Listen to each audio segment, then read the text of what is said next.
예수님 탄생에 대한 두 개의 이야기가 나옵니다. 첫 번째가 강보에 쌓여 구유에 누인 아기, 그것이 표적이라고 이야기를 하죠. 자, 두 번째 또 다른 표적은 동방박사가 본 별에 대한 것이죠. 자, 그 별을 통해서 하나님의 아들이 이 땅에 오신 것에 대한 것들을 보여주고 있습니다.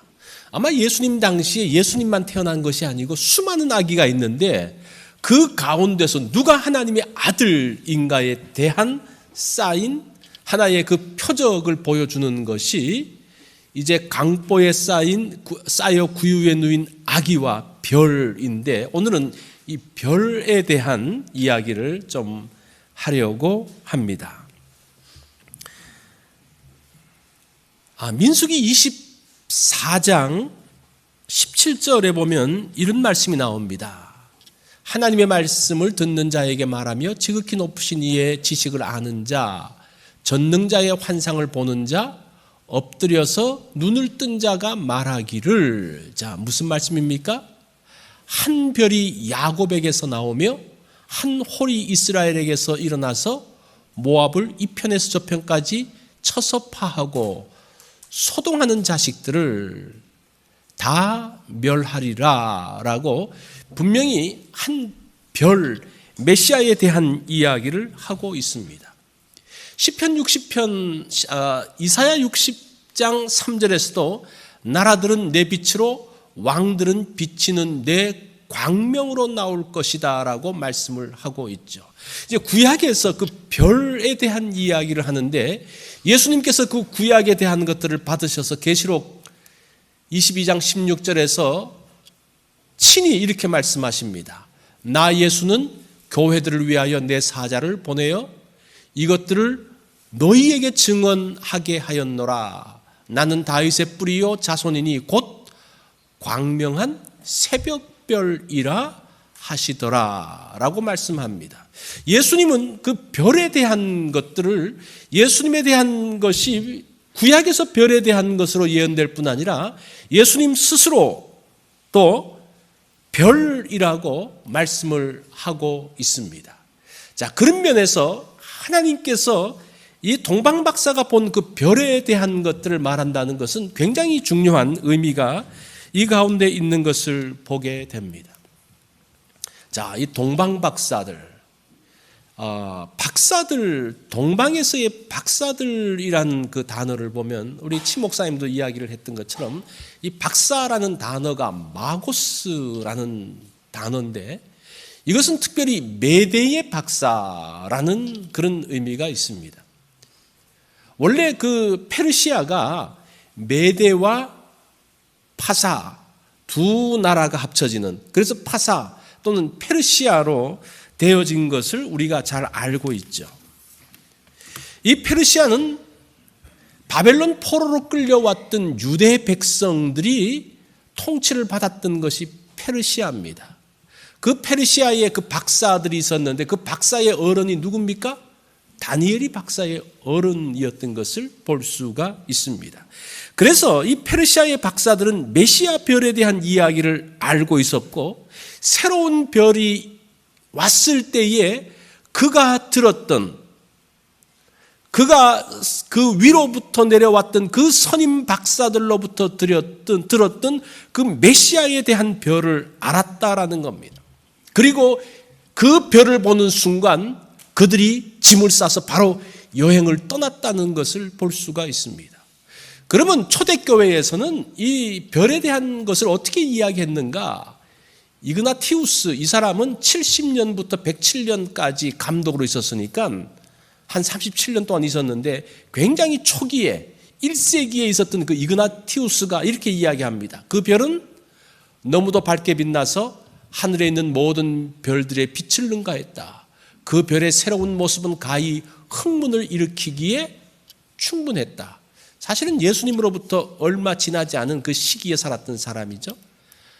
요세비우스라는 사람은 교회 역사가입니다. 굉장히 중요한 그 역사에 대한 기록들을 하는데, 이 사람은 260년부터 340년까지 있으니까 3세기, 4세기에 있었던, 4세기에 활동했던 그 사람이 이런 이야기를 합니다. 그 별에 대한, 동방박사의 별에 대한 이야기를 하면서 그 별은 하늘에 있는 보통 빛들 속에 새롭고 이상한 빛을 발하고 있었다. 보통의 별들 속에 섞여 있던 그 별은 진정 이상하고 낯설었다. 알려진 그 어떤 별과도 전혀 닮지 않았고 새롭고 신선한 별이었다라고 이야기를 하고 있습니다. 그래서 이 별에 대한 것이 구약뿐만 아니라 그 페르시아에 있었던, 그리고 초대교회에 있었던 그 교부들이 함께 증언하고 있는 것을 보게 됩니다. 뿐만 아니라 로버트 맥가이버라는 사람이 베들레헴의 별, 메시아의 별이라는 것을 책을 저술을 했는데, 이게 1998년도에 나왔던 책인데 이 사람은 30년 동안 별을 연구했던 사람입니다. 그런데 이 책에는 한국과 중국 천문학자들도 예수님의 탄생 즈음에 비정상적인 기존의 별들보다는 훨씬 다른 그 어떤 별이 있었다라는 그 기록들을 그가 따서 이 별에 대한 것들을 증거하고 있습니다. 자, 그래서 이 메시아의 별이라는 것은 정말 중요한 구약의 예언뿐만 아니라 예수님께서 그렇게 말씀하셨고 초대교회의 그 교부들 이야기뿐만 아니라 전 세계에 흩어져 있는 그 모든 별들에 대한 증언들이 이 가운데 있는 것을 볼 수가 있습니다. 그런데 이 메시아의 별이라는 것은 사실 이 별 자체가 중요한 건 아니에요. 이 별은 하나님의 도구예요, 도구. 하나님께서 하나의 예언을 알려주기 위한 도구라는 겁니다. 그런데 그 하나님께서 별을 통해서 말씀하실 때에 그 별을 본 사람이 어떻게 반응하느냐가 중요하다는 거예요. 자, 오늘은 그 별을 따라간 사람들이 하나님의 아들을 만나는 이야기인데, 그 별이라는 것이 어떤 것인지 우리가 한번 간략하게 좀 살펴보려고 합니다. 그 별은 아기 예수를 경배하도록 인도한 별입니다. 그 별은 왕이요 주이신 아기 예수를 경배케 했던 별.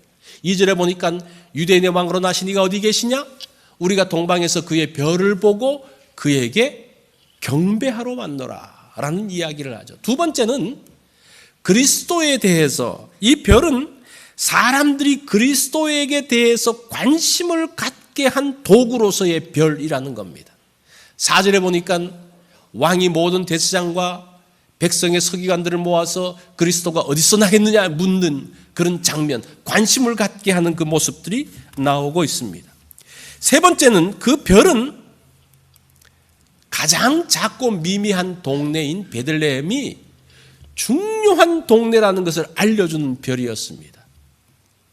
그 성경에 보면 5절과 6절에 보면 이르되 유다 베들레헴 이오니, 그러면서 이 베들레헴에 대한 이야기를 하는데, 유다 땅 베들레헴아 너는 유대 고을 중에 가장 작지 아니하도다.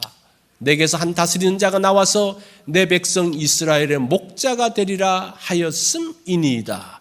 이 별을 통해서 보잘것없고 작은 마을이 얼마나 중요한 고을인 것을 알려주는 역할을 이 별이 했다라는 겁니다.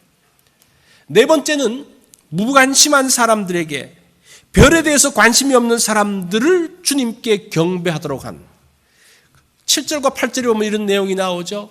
헤롯이 가만히 박사들을 불러 별이 나타난 때를 자세히 묻고 베들레헴으로 보내며 이르되 가서 아기에 대하여 자세히 알아보고 찾거든 내게 고하여 나도 가서 그에게 경배하게 하라. 물론 이 바로는 바로가 아니고 헤롯은 좋지 않은 의도로 했지만 어쨌든 무관심한 사람도 아기 예수에 대해서 관심을 갖게 했던 그런 별이라는 겁니다. 다섯 번째, 박사들의 여정을 구체적으로 인도했던 별입니다.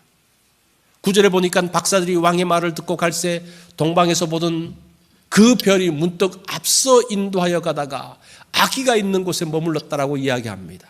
이 박사들이 사실은 예루살렘에 오면서 길을 잃죠. 길을 잃으면서 별도 잃게 됩니다.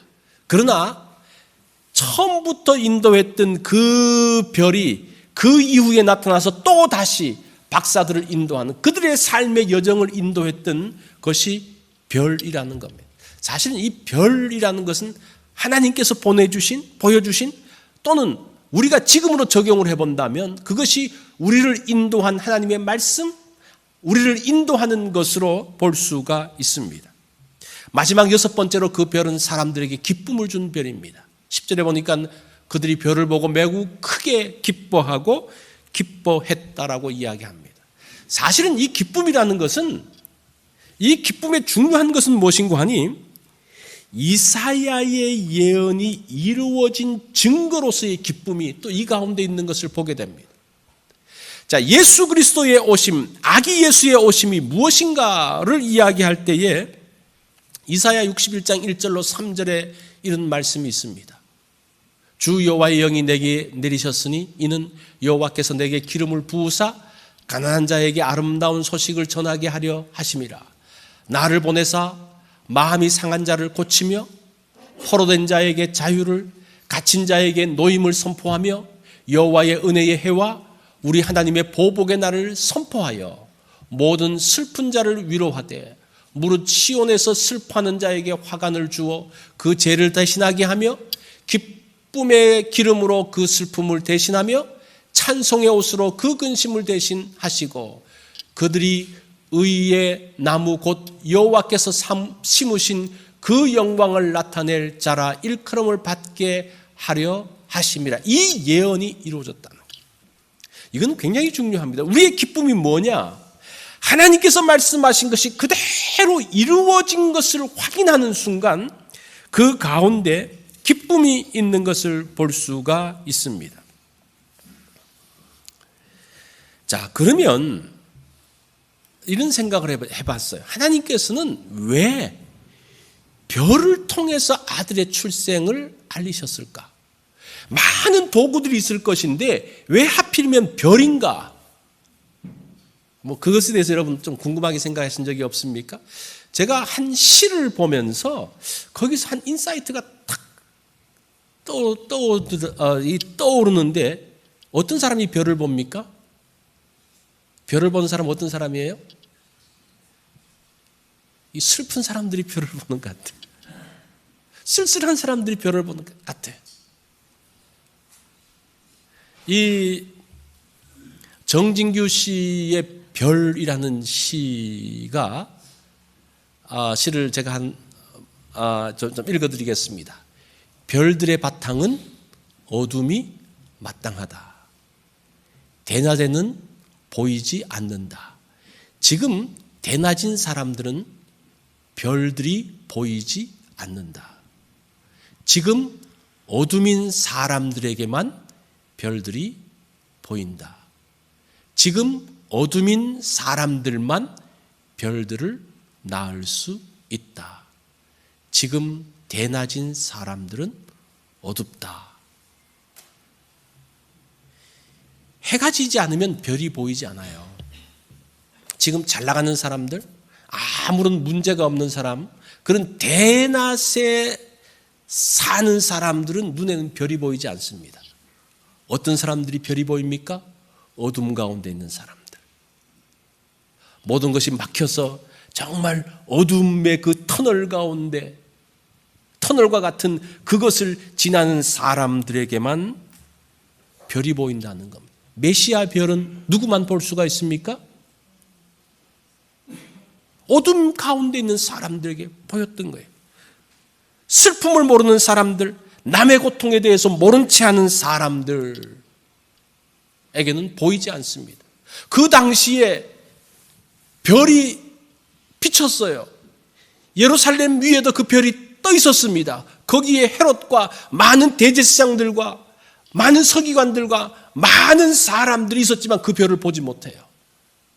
그 높은 자리에 있으면서 자기의 지위를 누리면서 마음껏 사는 사람들은 그 별을 보지 못합니다. 누가 그 별을 보는 겁니까? 어둠 가운데서, 고통 가운데서, 절망하면서 그러면서 메시아를 기다리는 그 사람들이 별을 보게 되는 것을 보게 됩니다. 이어령 씨가 이런 이야기를 했습니다. 한 번도 감기를 알아본 경험이 없는 사람에겐 내 집 대문의 빗장을 열어주지 않겠노라. 아파본 경험이 없는 사람이 어떻게 다른 사람의 아픔을 이해할 수 있을까? 나의 고통, 나의 절망을 그 사람들이 과연 한 번도 알아보지 않고 한 번도 고통당하지 않고 한 번도 힘들어해보지 않은 사람이 어떻게 나의 아픔, 나의 고민, 나의 슬픔을 이해할 수 있을까? 그 사람에게는 대문을 열어주지 않겠다는 그런 말인 것 같아요. 우리가 어떤 절망, 아픔, 슬픔 그것 때문에 너무 여러분 힘들어하지 마시고 부끄러워하지 마시고 아파하지 마십시오. 그런 과정들을 통해서 우리가 사람과 사람을 만날 수 있고 그럴 때에 비로소 하나님께서 준비하신 메시아의 별을 볼 수가 있다라는 겁니다.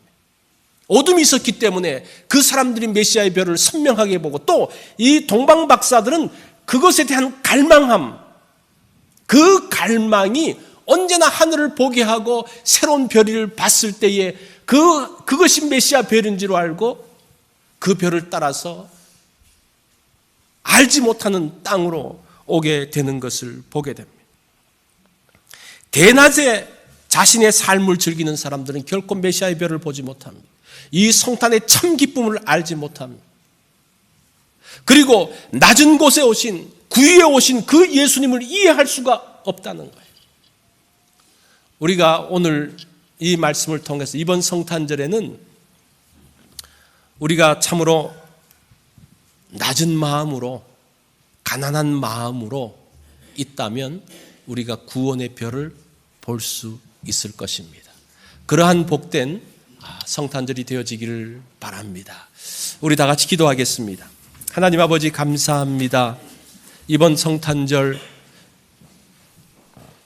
우리가 주님처럼 낮은 마음, 가난한 마음으로 그 당시에 첫 번 성탄절에 있었던 그 사람들처럼 주님께서 예비하신 별을 보게 하시고 구유에 오신 예수 그리스도를 보는 우리 성도들 될 수 있도록 인도하여 주시옵소서. 주님께 감사드리며